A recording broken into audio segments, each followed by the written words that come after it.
Buenas tardes, hermanos, y también feliz año nuevo, porque prácticamente estamos acabando de celebrarlo, ¿verdad? Quisiera dar las bienvenidas a todos, por supuesto, y desearles que tengamos un culto pues muy bendecido y lleno de la palabra del Señor y gozosos en él. Pues vamos a empezar con una oración. Señor y Padre, te queremos dar las gracias por este culto.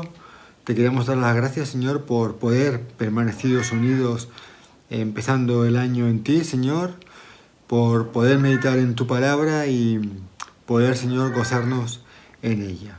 En nombre de tu Hijo, amén. Pues ya que estamos en el inicio del año, pues uno suele hacer buenos propósitos, ¿no? Pues, ¿qué quiero yo para este año? ¿En qué me voy a centrar? ¿Cómo fue el año pasado? Evaluación, ¿no? De si has cumplido con tus objetivos o con tus deseos, en fin. Y de cara a este nuevo año, pues ¿qué es lo que yo pediría, ¿no? O en qué me quisiera centrar. Y yo creo que es bueno volver al origen, al inicio de todo, ¿no? ¿Por qué estamos nosotros aquí? ¿Para qué estamos nosotros aquí?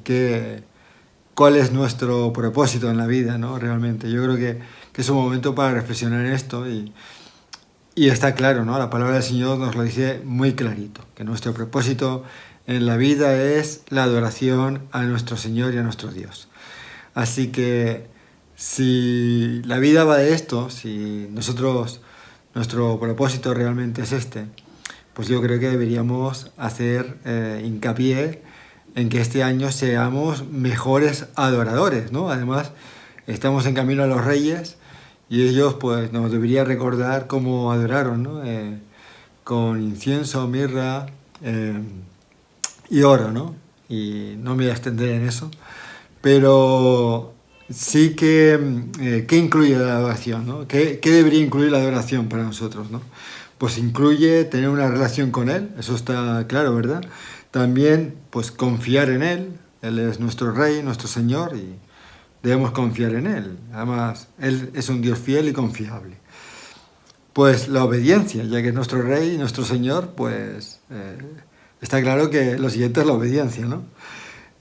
Servirle por amor, porque realmente es un Dios que nos ha amado y nos ha dejado de ejemplo, tanto de servicio como de amor, ¿no? Cómo se ha entregado por nosotros y se entregó hasta la muerte. Así que ejemplo nos ha dejado. El descanso, Él es un Dios que al contrario que los tiranos, que los reyes del mundo, nos provee de descanso y nos anima a que descansemos en Él, en su confianza, en que Él nos va a proveer, porque Él es nuestra provisión. Claro, la adoración incluye todo esto, ¿no? El cuidado de nuestras familias, puesto que Él nos ha cuidado de nosotros, también nosotros debemos cuidar de los demás. Cuando digo de nuestra familia es, claro, nuestra familia más cercana, esposas o esposos, hijos, hijas, pero también de nuestros padres, de la iglesia, que es nuestra familia, ¿no? Es nuestra familia y que tiene un vínculo más fuerte que la carne, porque es un vínculo espiritual a través de la sangre de nuestro Señor. O sea que casi me desdigo de lo que dije, tiene un vínculo más más fuerte que la sangre, digamos, genética, ¿no? Sino que es un vínculo más fuerte porque es la sangre de nuestro Señor Jesucristo, ¿no? Sufrir por Él también es parte de nuestra adoración. Tenemos que estar dispuestos a sufrir por Él y a aguantar las ofensas, el que hablen mal de nosotros por hablar de Él y de su palabra, por dar testimonio, el que incluso nos aparten por no ceder ante malas prácticas de otras personas, por mentiras, engaños. Entonces hay toda una parte que es el sufrimiento que proviene de no ceder a las prácticas del mundo, sino nosotros amoldarnos al Señor Jesús, ¿no? a sus enseñanzas. Entonces, ahí también debemos estar dispuestos, y eso es parte de nuestra adoración, de nuestro servicio al Señor. Y por supuesto, alabarlo, ¿no? Alabarlo por todos sus atributos, que son inexplicables muchas veces, pero los que podemos conocer y hemos visto: la misericordia, la humildad, la benignidad, la bondad, la mansedumbre, el poder creador que tiene, la imaginación, la creatividad, es desbordante, ¿no? O sea, allí donde mires ya solamente la naturaleza te deja pistas de, madre mía, qué Señor tenemos, ¿no? Es inmenso, y solamente estamos hablando de lo que nosotros podemos observar con nuestros ojos, telescopios, microscopios, pero ¿qué habrá de aquella realidad espiritual que ni siquiera llegamos a ver? O sea, tiene que ser enorme, es que no nos cabe en la cabeza. Así que no nos cansemos de alabarlo y de adorarlo en ese sentido. Así que, en resumen, que me estoy extendiendo demasiado, en resumen, ¿cuál es mi propósito para este año? Mi propósito para este año es ser más como el Señor Jesús. Y eso incluye pues la obediencia, el servicio, la humildad y la generosidad. Serían 4 atributos que me gustaría, los que me gustaría pues crecer, y que yo les comparto a ustedes, porque creo que también sería bueno que todos creciéramos en ellos. Los textos en los que más o menos me he inspirado han sido Romanos 12:2, que dice lo siguiente: no os conforméis a este siglo, sino transformaos por medio de la renovación de vuestro entendimiento, para que comprobéis cuál es la buena voluntad de Dios, agradable y perfecta. Y el siguiente texto es Filipenses 3:8, que dice: y ciertamente aún estimo todas las cosas por pérdida, por la excelencia del conocimiento de Cristo Jesús mi Señor, por amor del cual lo he perdido todo y lo tengo todo por basura para ganar a Cristo. Es decir, que nuestra prioridad en la vida y en este año sea ser como nuestro Señor Jesucristo. Amén. Amén, hermanos. Pues ahora vamos a continuar con nuestros estudios bíblicos. Hoy vamos a seguir tratando la suficiencia de las Escrituras, y en esta segunda sesión vamos a centrarnos en que en la Biblia podemos buscar pues cualquier tema que necesitemos sobre algo en particular, sobre un tema concreto o particular. En ella podemos encontrar todo lo que el Señor nos ha dejado, que es importante que sepamos. Y los textos que vamos a poder leer son Santiago 3:2 y Primera de Juan 1:8 al 10. Lo voy a leer en la versión de las Américas. Así que voy con el primero, que es Santiago 3:2, que dice lo siguiente. A ver. Santiago 3:2. Porque todos tropezamos de muchas maneras. Si alguno no tropieza en lo que dice, es un hombre perfecto, capaz también de refrenar todo el cuerpo. Y el segundo texto, Primera de Juan 1:8-10, dice lo siguiente.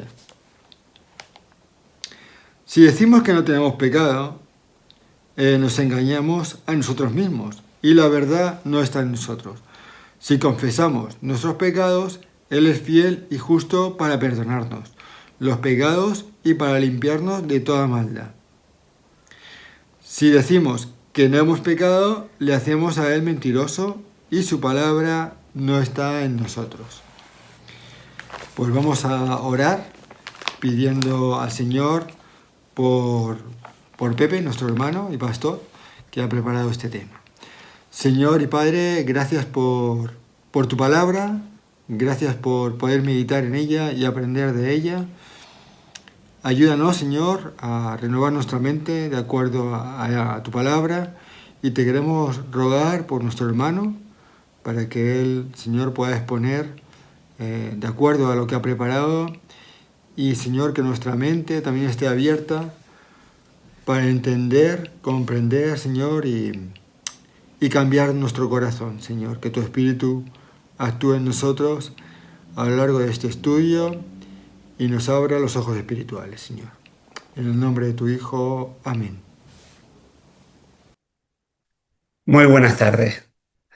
En la sesión anterior comenzamos con la última característica de las Escrituras que vamos a abordar en esta serie sobre la doctrina de la palabra de Dios, la suficiencia de las Escrituras.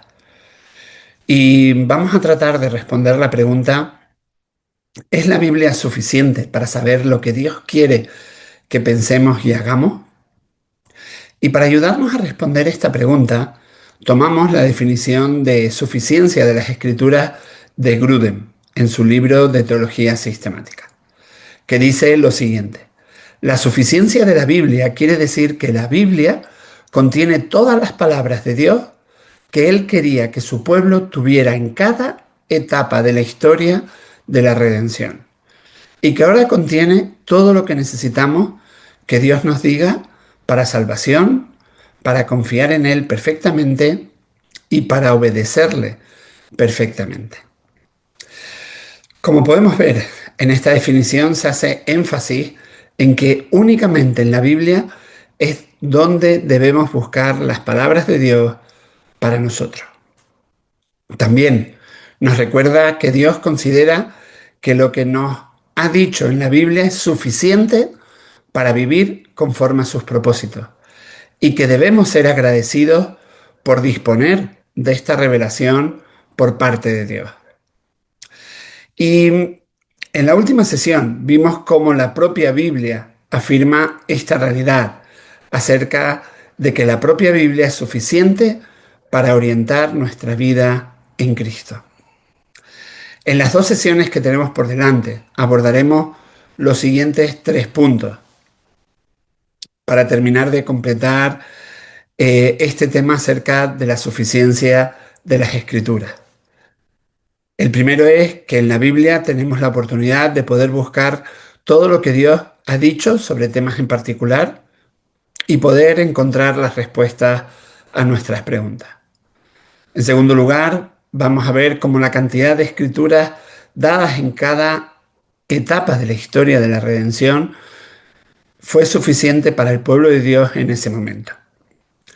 Y en último lugar, que será en la próxima sesión, veremos las aplicaciones prácticas de la suficiencia de las Escrituras. Pues vamos a por el primer punto, de los 3 que tenemos por delante en estas 2 sesiones, que es que en la Biblia tenemos la oportunidad de poder buscar todo lo que Dios ha dicho sobre determinados temas y poder encontrar las respuestas a nuestras preguntas. Y hay una cuestión que es importante, de la que seamos conscientes. En esta vida nunca obedeceremos perfectamente toda la Biblia. Esta realidad la encontramos en versículos como Santiago 3:2, que vamos a leer. Te animo a que puedas buscar conmigo, pues en el libro de Santiago y capítulo 3,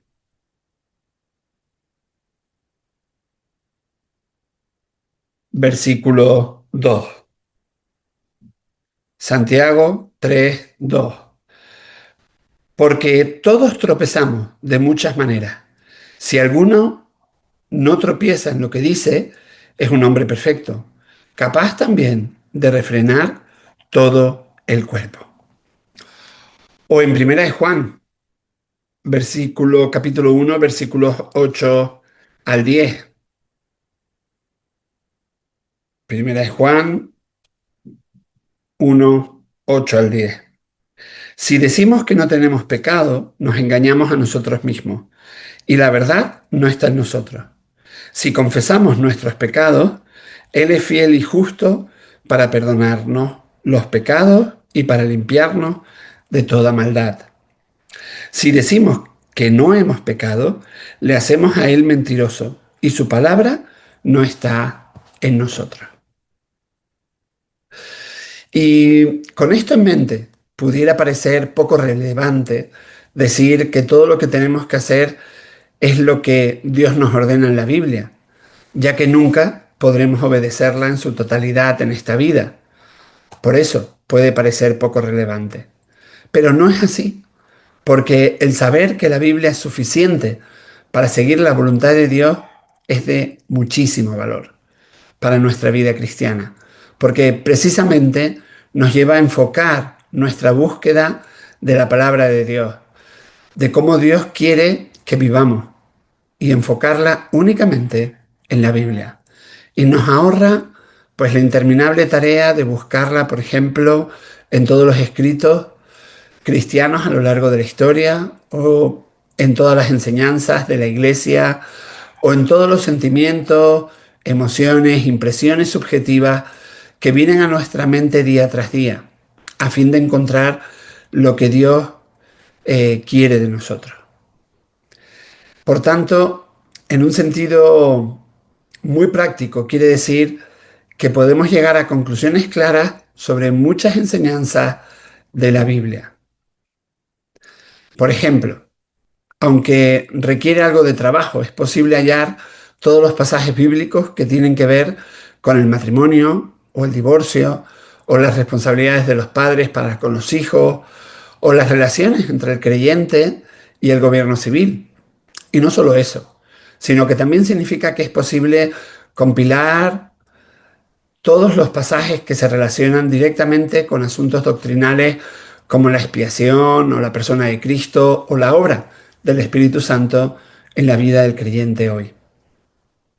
En esta y cientos de otras cuestiones morales y doctrinales, la enseñanza bíblica en cuanto a la suficiencia de la Biblia nos da la confianza de que podemos encontrar en la Biblia lo que Dios nos pide que pensemos y hagamos respecto a estas cuestiones.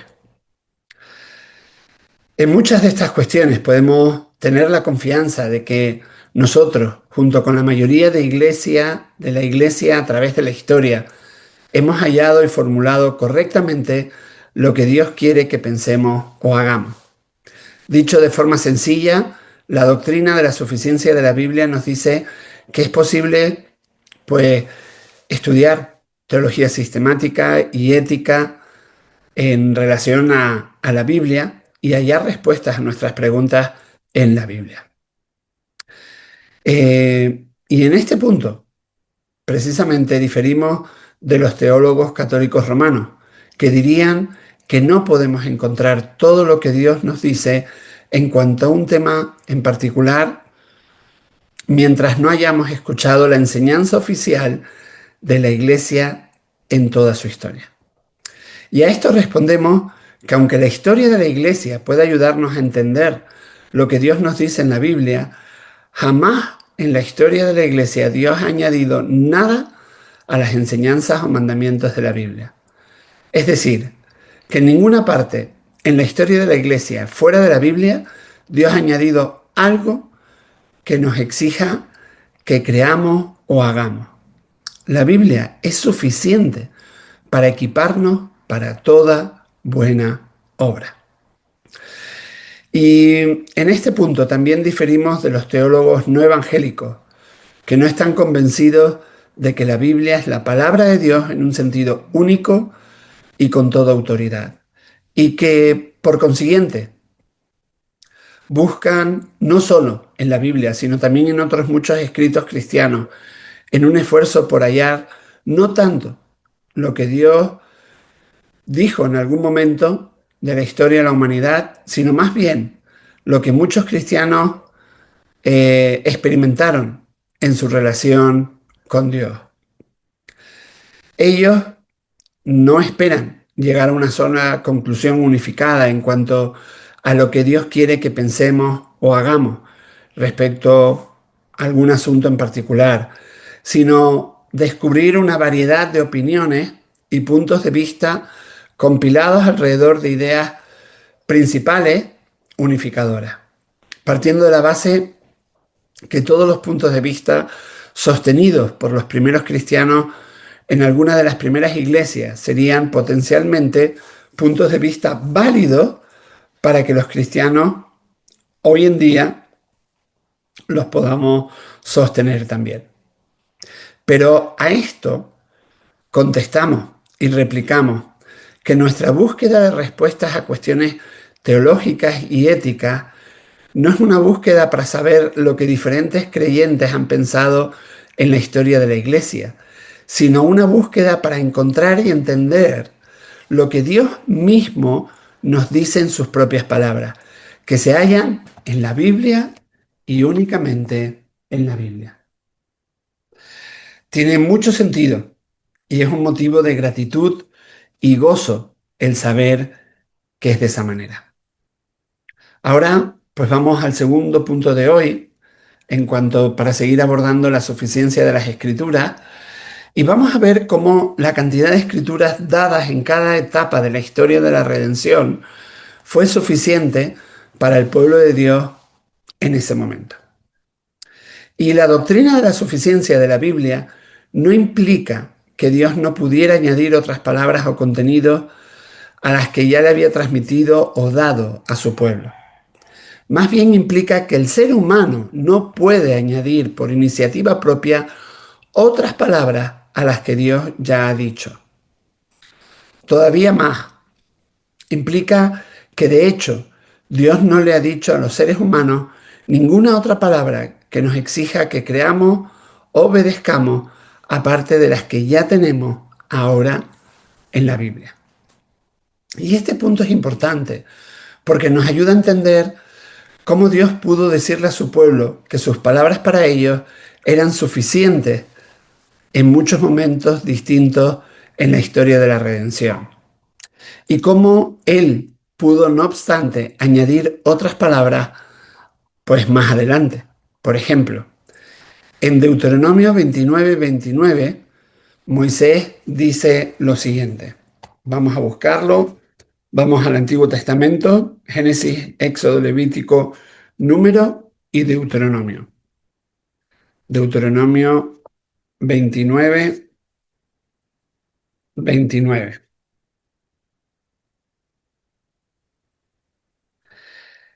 Las cosas secretas pertenecen al Señor nuestro Dios, mas las cosas reveladas nos pertenecen a nosotros y a nuestros hijos para siempre, a fin de que guardemos todas las palabras de esta ley. Y este versículo nos recuerda que Dios siempre ha tomado la iniciativa para revelarnos cosas, para revelarnos su voluntad respecto a determinados temas. Él ha decidido qué revelar y qué no revelar en cada etapa de la historia de la redención. Así que lo que Dios había revelado en cada etapa de la historia era para su pueblo en ese tiempo. Y ellos debían de estudiar, creer y obedecer esas cuestiones. Por ejemplo, al morir Moisés, los primeros 5 libros de nuestro Antiguo Testamento fueron suficientes para el pueblo de Dios en ese tiempo. Pero eso no quitó que Dios usara a otros autores posteriormente para añadir más cosas, de modo que las escrituras fueran suficientes para los creyentes en tiempos siguientes. Para los cristianos de hoy, las palabras de Dios que tenemos en el Antiguo y Nuevo Testamento juntos son suficientes para nosotros, para el tiempo que la Iglesia esté en este mundo. Después de la muerte, resurrección y ascensión de Cristo y la fundación de la Iglesia primitiva, según se recoge en el Nuevo Testamento, y la compilación de los libros del canon del Nuevo Testamento, no ha tenido lugar ningún otro acto central redentor de Dios en la historia. Es decir, actos que tienen pertinencia directa para todo el pueblo de Dios en el futuro. Y por consiguiente, no nos ha sido dada ninguna otra palabra de Dios para registrar esos actos e interpretárnoslos. Esto quiere decir que podemos citar pasajes bíblicos de todo el canon para mostrar que el principio de la suficiencia de la revelación de Dios a su pueblo en cada momento en particular ha seguido siendo el mismo. En este sentido, estos versículos que hablan en cuanto a la suficiencia de la Biblia en periodos anteriores también se pueden aplicar directamente a nosotros, aunque el tamaño de la Biblia ahora es mayor que el tamaño de las escrituras a que se refieren en su contexto original. Por ejemplo, los siguientes pasajes bíblicos pues se aplican a nosotros también en ese sentido. Vamos a leer en Deuteronomio capítulo 4, versículo 2,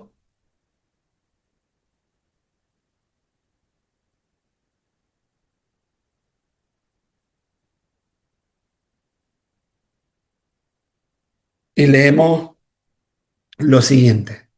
No añadiréis nada a la palabra que yo os mando, ni quitaréis nada de ella, para que guardéis los mandamientos del Señor vuestro Dios que yo os mando. Ahora vamos a ver otro texto que también dicho en su momento, pero que podemos aplicar hoy en día igualmente a todo el conjunto de las escrituras que tenemos. Deuteronomio 12:32. Cuidarás de hacer todo lo que te mando. Nada le añadirás ni le quitarás. Ahora pues vamos a leer en Proverbios 35 al 6. Leemos y encontramos Proverbios después del libro de los Salmos. Proverbios 35 al 6. Probada es toda palabra de Dios. Él es escudo para los que en él se refugian. No añadas a sus palabras, no sea que él te reprenda y seas hallado mentiroso. Y si nos vamos a Apocalipsis 22, 18 al 19, podemos leer lo siguiente también.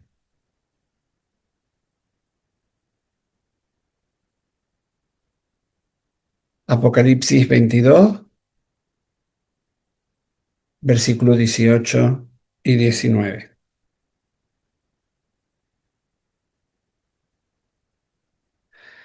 Yo testifico a todos los que oyen las palabras de la profecía de este libro. Si alguno añade a ellas, Dios traerá sobre él las plagas que están escritas en este libro. Si alguno quita de las palabras del libro de esta profecía, Dios quitará su parte del árbol de la vida y de la ciudad santa descritos en este libro.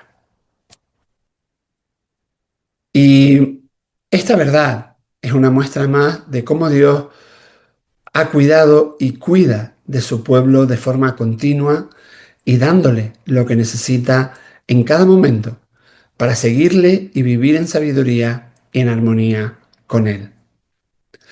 Y el saberlo, pues nos da confianza y seguridad de que podemos confiar en un Dios que lo tiene todo bajo su control y que nos cuida como nadie nos cuida. Y ahora te animo que sigas memorizando el versículo que compartí en la sesión anterior, que es en el Salmo 119, versículos 1 y, y 2. Cuán bienaventurados son los de camino perfecto, los que andan en la ley del Señor. Cuán bienaventurados son los que guardan sus testimonios, los que de todo corazón le buscan. Amén. Pues que tengas un final de día muy bendecido.